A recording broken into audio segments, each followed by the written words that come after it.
Bienvenidos al Poder de la Virtud de Estoicismo en Acción, amigos. Gracias por acompañarme una semana más. Antes de entrar en el tema central de este episodio, quiero detenerme un momento para compartir con ustedes una opinión muy pero muy personal. Resulta que en los últimos años el estoicismo ha vuelto a ganar mucha popularidad. ¿Sí lo han notado? Lo hemos mencionado en artículos, en libros y en conferencias, especialmente en el mundo empresarial, donde se le presenta como una herramienta para mejorar el liderazgo, las relaciones interpersonales, la toma de decisiones o inclusive la gestión del estrés. Y eso pues está muy bien. El estoicismo sin duda puede ayudarnos a todos a ser mejores líderes, a tener mejores relaciones, a tener relaciones más sanas y a enfrentar con calma los desafíos del día a día que tenemos. Pero en mi opinión, y esta es una opinión muy personal, esta visión se queda un poco corta, porque esta es solo una parte de todo lo que representa esta filosofía. El estoicismo no nació para generar éxito profesional exclusivamente, sino para generar éxito de manera integral en la vida de los que lo practicamos. Esta es una filosofía profunda, una filosofía que busca enseñarnos a vivir con virtud, con serenidad y con coherencia en todos los aspectos de nuestra existencia.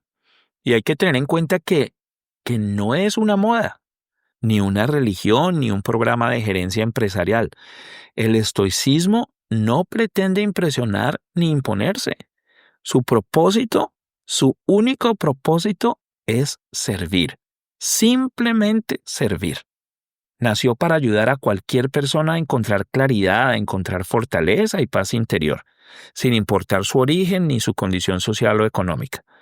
Y por eso es que en este espacio, más que citar frases o teorías, pues lo que buscamos es vivir el estoicismo, sentirlo y practicarlo cada día, en cada situación, en cada decisión que tomamos, en nuestros pensamientos y en nuestra manera de relacionarnos con el mundo. Bueno, y ya pues habiendo expuesto mi opinión sobre la visión que tienen algunos del estoicismo moderno, les cuento pues que este 10º episodio va a ser un poco diferente, va a ser especial.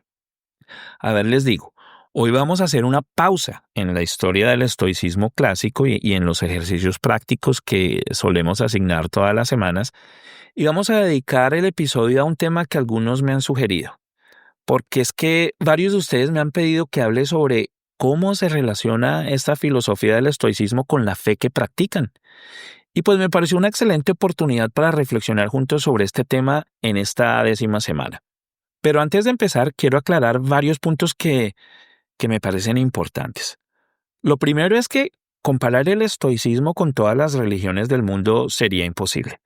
Y siendo honestos, también improductivo porque pues cada una tiene su historia, tiene su lenguaje y su forma de entender lo divino y nos llevaría 30 episodios, por lo menos, compararla con todas las religiones. Por eso, nos vamos a concentrar en el cristianismo, entendiendo por ello tanto la fe católica como sus distintas ramificaciones protestantes. ¿Listo? Porque es que esta es la tradición más cercana para muchos de nosotros, ¿no? Y con la que el estoicismo tiene muchos puntos de encuentro que son muy, pero muy interesantes. Lo segundo es que mi intención es reflexionar con mucho respeto y curiosidad sobre los puntos de encuentro entre el estoicismo, que es una filosofía práctica y universal, y el cristianismo, que es una tradición espiritual profundamente arraigada en nuestra cultura. Lo que busco no es comparar para dividir, sino comprender para unir. Porque si hay algo que comparten todas las tradiciones verdaderamente humanas, es el deseo de vivir con virtud, de vivir con amor y con sentido. Nunca, nunca voy a poner el estoicismo a competir con ninguna religión ni a presentar una verdad por encima de otra. Porque pues de eso no se trata este espacio. Como ya yo lo he dicho antes, aquí no tomamos posiciones rígidas ante ningún tema y siempre mantenemos una mente abierta y completamente incluyente. Y por último, pues lo que deseo es mostrar con ejemplos reales que estos dos caminos, el camino de la fe y el camino de la virtud, no están en conflicto, para nada, sino que pueden caminar perfectamente de la mano. Porque el estoicismo no se opone a la religión, más bien creo yo que la complementa. Un cristiano puede vivir siguiendo los principios estoicos y un estoico puede perfectamente tener fe y formar parte de cualquier religión sin ningún tipo de contradicciones. Al final, pues ambos Ambos sistemas buscan lo mismo, ¿no? Vivir con virtud, con propósito y en armonía con el orden natural y espiritual del universo. Y ya para comenzar, pues lo primero que debemos entender es que aunque las enseñanzas del cristianismo y del estoicismo coinciden en muchos factores, como la importancia de la compasión, la justicia y el dominio propio, el origen de estas enseñanzas sí son muy distintas. El cristianismo, por ejemplo, nace de la fe en un Dios personal, en un creador del universo que interviene en los asuntos del mundo físico, que ama a cada ser humano y que guía su destino con propósito para su vida. Su enfoque, su enfoque central es Cristo, el Mesías, cuya vida y mensaje representan la unión entre lo divino y lo humano, el amor, el perdón y la esperanza. Y la moralidad, según la visión cristiana, pues proviene exclusivamente de Dios. Es decir, el bien y el mal no son conceptos relativos ni creados por el ser humano, sino que son verdades reveladas por una autoridad divina, por Dios. Y este Dios es la fuente del bien. Sus mandamientos, su voluntad y las enseñanzas de Cristo marcan el camino moral. Hacer el bien y actuar bien entonces es seguir la voluntad de Dios, mientras que pecar es apartarse de ella. En resumen, para poner todo esto en resumen, el cristiano es moral porque desea vivir según los mandatos de Dios y desea vivir conforme a su voluntad. ¿Listo? Ahora, otro aspecto muy importante a tener en cuenta es que la fe cristiana se sostiene sobre dogmas, es decir, sobre verdades absolutas que se aceptan única y exclusivamente por confianza y por fe, porque se consideran reveladas directamente por Dios. En otras palabras, un dogma es una verdad espiritual que no depende de ningún debate filosófico, ni inclusive de evidencia de ningún tipo, sino de la revelación divina y de la autoridad de la iglesia que la custodia. Para darles algunos ejemplos de estos dogmas cristianos están, por ejemplo, la Santísima Trinidad, que enseña que un solo Dios existe en tres personas, Padre, Hijo y Espíritu Santo. Otro ejemplo es, por ejemplo, la resurrección de Cristo. Ese es otro dogma. Y esta resurrección de Cristo la ven los cristianos como el centro de la fe cristiana. Y otro dogma es, por ejemplo, el concepto de salvación y vida eterna que representa la promesa de unión con Dios después de la muerte. Estas son pues algunas de las creencias fundamentales que dan sentido espiritual y moral a la vida del creyente y que marcan una diferencia profunda con el pensamiento estoico. ¿Por qué? Pues porque por el contrario, el estoicismo no se basa en la fe revelada, sino en la razón y en la observación del mundo natural. En contraste con el cristianismo, en la filosofía estoica no hay un Dios con forma humana, ni hay un Mesías. No existen los milagros y no existe ningún dogma. Ahora se preguntarán ustedes, ¿pero en qué creían o qué religión practicaban los estoicos clásicos? ¿Cierto? Pues ellos veían el universo como un todo racional al que llamaban logos. Logos. Este logos, ellos lo entendían como una inteligencia natural y divina que ordena todo lo que existe. Para los estoicos clásicos, pues, nada sucede por azar, sino que todo tiene una causa, todo tiene un efecto y un propósito dentro de ese orden universal, aunque nosotros los humanos, pues, no siempre lo comprendamos. Ahora bien, muchos de estos filósofos, como Zenón, Cleantes, Crisipo y ya más adelante Séneca y Marco Aurelio, vivieron inmersos en sociedades profundamente religiosas, primero griegas y luego romanas, donde se rendía culto a múltiples dioses. Pero ellos no rechazaban estas creencias, no. Ellos las reinterpretaban desde su filosofía. Para ellos los dioses del panteón griego o del panteón romano no eran figuras caprichosas que intervenían en la vida humana, sino que eran manifestaciones simbólicas de ese orden racional del universo, de ese logos. Si tomamos a Zeus como ejemplo, los estoicos griegos no lo veían a él como un dios personal que lanzaba rayos desde el Olimpo, sino que representaba la razón universal, la fuerza divina que da vida, orden y sentido al universo. De esta manera, pues los estoicos lograron en cierta manera armonizar su pensamiento filosófico con las costumbres religiosas de su tiempo. Ellos participaban en los rituales públicos y en las tradiciones de sus sociedades, pero lo hacían con una comprensión más profunda. No lo hacían para complacer a un Dios externo, sino para honrar el orden natural y racional del cual todos formamos parte. Por eso, por eso para los estoicos no existían mandamientos divinos que obedecer, sino más bien existían leyes naturales que aprender, que comprender y que aceptar con sabiduría. Y la moralidad estoica nace precisamente de esa comprensión. No proviene de una revelación divina, sino de vivir de acuerdo con la razón y con la naturaleza. El bien estoico, pues, no depende de una autoridad externa, sino de actuar en armonía con ese orden racional del universo, con el logos.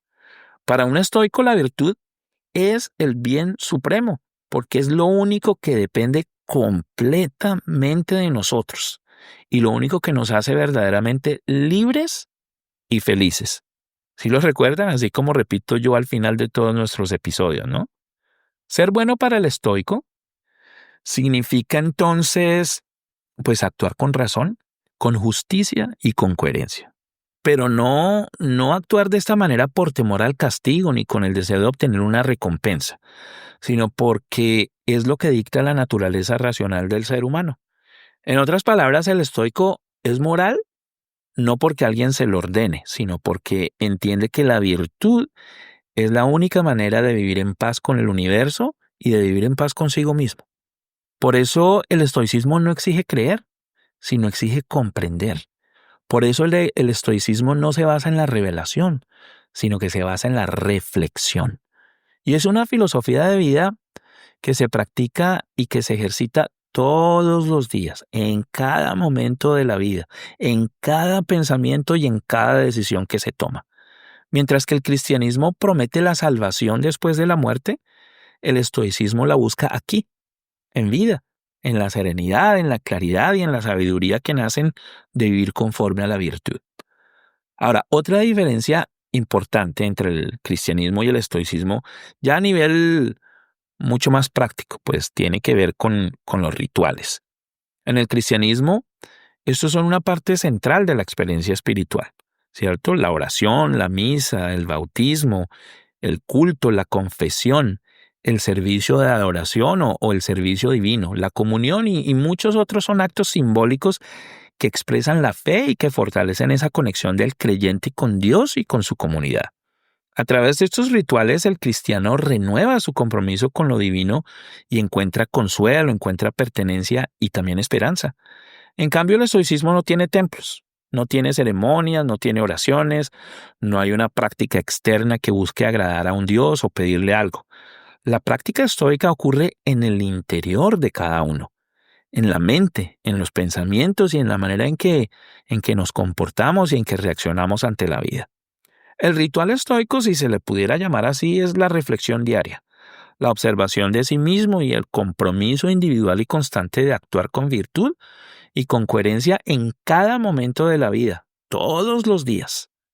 Sin embargo, déjenme decirles algo, aunque el estoicismo carece de rituales formales, hoy existen comunidades alrededor del mundo como el movimiento estoicismo moderno. Lo van a encontrar en el internet como Modern Stoicism, que se reúnen para estudiar, compartir experiencias y aplicar las enseñanzas estoicas en la vida cotidiana. Incluso una vez al año, miles de personas alrededor del mundo participan en la llamada Semana Estoica, Stoic Week. Son 7 días dedicados a vivir según los principios estoicos y a reflexionar sobre cómo estas ideas pueden ayudarnos a enfrentar los desafíos del mundo actual. Ahora bien, veamos cómo estas diferencias en realidad no significan que el cristianismo y el estoicismo sean incompatibles, para nada. El estoicismo y el cristianismo, como también muchas otras religiones, no están de ninguna manera en conflicto. Todo lo contrario, pueden complementarse perfectamente de una manera muy natural.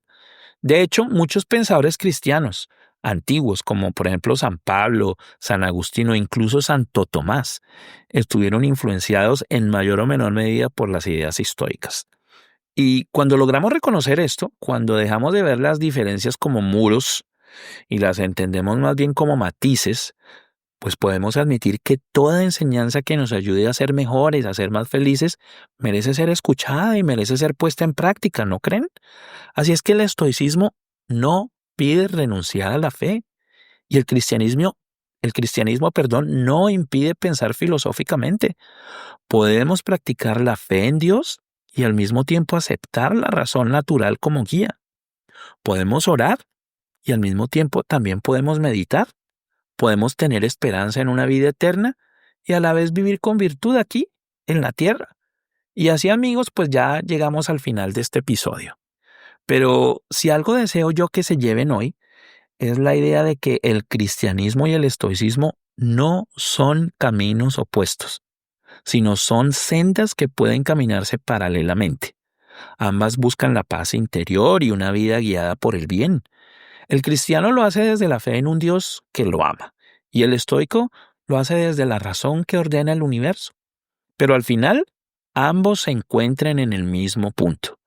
Ambos se encuentran en la práctica del bien, en la búsqueda de la serenidad y en la aceptación de lo que no podemos controlar. El estoicismo, con su inmensa capacidad de inclusión, pues no excluye a nadie, perdón. No importa su religión, no importa su cultura o sus creencias. Lo único que realmente importa es cómo eligen actuar. Porque actuar con virtud es lo que define el bien en el estoicismo. Y en ese sentido, pues todos podemos caminar en el sendero estoico, sin dejar de ser quienes somos y practicando cualquier fe religiosa. Ya pues yo espero de corazón que este episodio haya despertado en ustedes algunas reflexiones, ¿no? Y sobre todo que los haya invitado a ver al estoicismo no como una doctrina cerrada, sino como un camino abierto para vivir con más claridad, con más propósito. Y me encantaría leer sus comentarios, saber cómo viven ustedes esta relación entre la fe y la razón. Nos encontraremos pues, amigos, en la próxima semana, cuando, siguiendo la cronología, iniciaremos una nueva serie dedicada a las enseñanzas del gran Epicteto, uno de los sabios más profundos y más prácticos de toda la filosofía estoica. Y también tenía su humor negro, llamémoslo así, ya veremos. Hasta entonces, amigos, y recuerden que solo la virtud abre la puerta a la verdadera felicidad. Que tengan una buena semana.